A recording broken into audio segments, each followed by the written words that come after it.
Pada video ini, kakak akan memberikan tips mudah untuk menghafal jenis-jenis koloid. Kita pakai jembatan keledai atau cara singkatnya atau tips and tricksnya, yaitu kita hafalkannya gini ya. CCR, sholat, buang gas. Nah, maksudnya apa ini? Jadi maksudnya ini adalah emulsi, kemudian CR itu adalah cair, selanjutnya sholat itu adalah sol padat, kemudian buang gas itu adalah itu adalah buih atau busa ya. Nah, gas itu ya gas.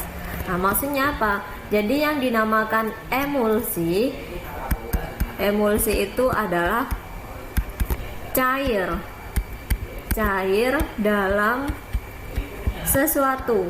Nah, sesuatunya ini nanti bisa cair, jadi dia bisa cair, bisa padat ya. Nah, kalau dia cair dalam cair nanti namanya emulsi. Kalau cair dalam padat namanya emulsi padat. Nah, berarti kalau cair di dalam cair ini nanti namanya adalah emulsi. Kalau cair di dalam padat namanya emulsi padat.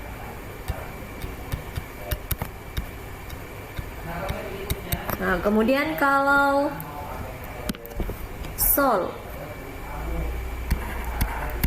itu adalah padat. Maksudnya padat di dalam sesuatu. Nah, sesuatunya ini nanti bisa cair, bisa padat. Jadi kalau padat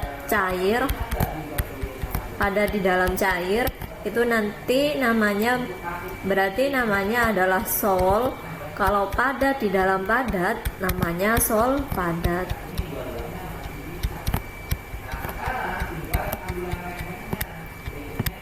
Nah, kemudian kalau buih itu gas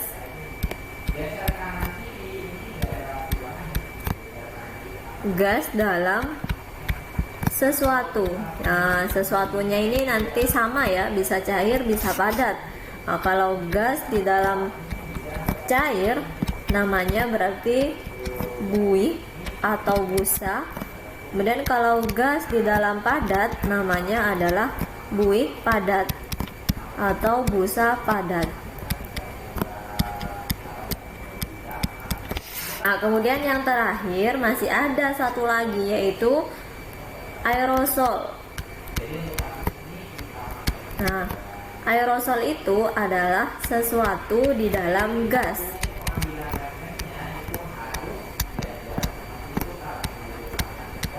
Nah, sesuatunya itu bisa cair. Kalau cair di dalam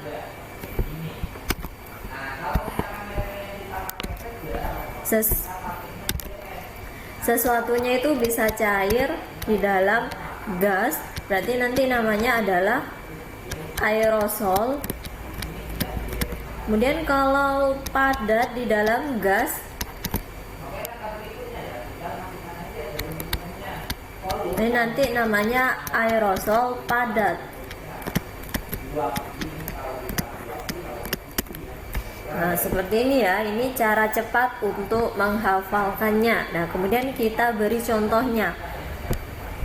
Nah, jadi kan koloid itu punya dua, yaitu fase terdispersi dan medium pendispersinya. Kalau fase terdispersi itu artinya terlarutnya. Medium pendispersi berarti pelarut. Nah, pelarut ini ya, medium pendispersi itu yang tampak oleh mata. Nah, misalkan ini nih cair, berarti contohnya itu adalah susu. Nah, susu itu kelihatan matanya cair, di dalamnya dia terisi cair juga, lemak ya. Kemudian cair dalam padat, contohnya yang berwujud padat, jelly. Ini contohnya jelly ya. Itu kan luarnya padat, dalamnya dia terisi air atau cair. Kemudian kalau yang padat di dalam cair, nah dia kelihatannya cair, tetapi di dalamnya terisi padatan. Di dalamnya terisi padat. Contohnya adalah cat rumah atau tinta. Nah, cat ini termasuk sol. Jadi dia kelihatannya cair, tetapi di dalamnya terisi padat. Makanya kalau kita mengecat rumah, catnya itu tidak luntur karena dia wujudnya padat. Kalau didiamkan dia mengeras ya. Nah, kalau dalamnya ini terisi cair, maka kan nanti cat ini mencair. Seperti itu ya. Nah, kemudian kalau padat, di dalam padat contohnya adalah intan berlian itu ya. Kemudian kaca berwarna bisa. Ini kalau padat di dalam padat itu biasanya teksturnya yang padat.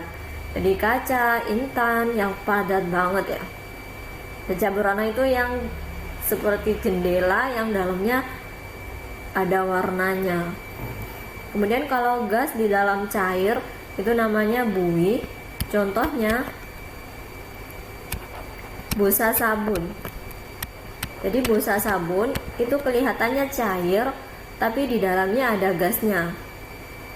Kemudian kalau gas di dalam padat itu contohnya batu apung.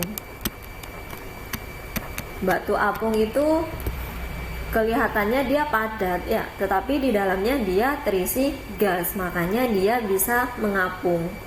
Kemudian yang terakhir, cair di dalam gas, ini contohnya awan atau kabut. Nah, kabut itu kan gas, tapi dalamnya terisi cair. Kemudian yang terakhir, padat di dalam gas. Nah, ini contohnya asap atau debu. Nah, debu itu gas, tapi kalau masuk ke mata maka akan perih karena di dalamnya terisi padat.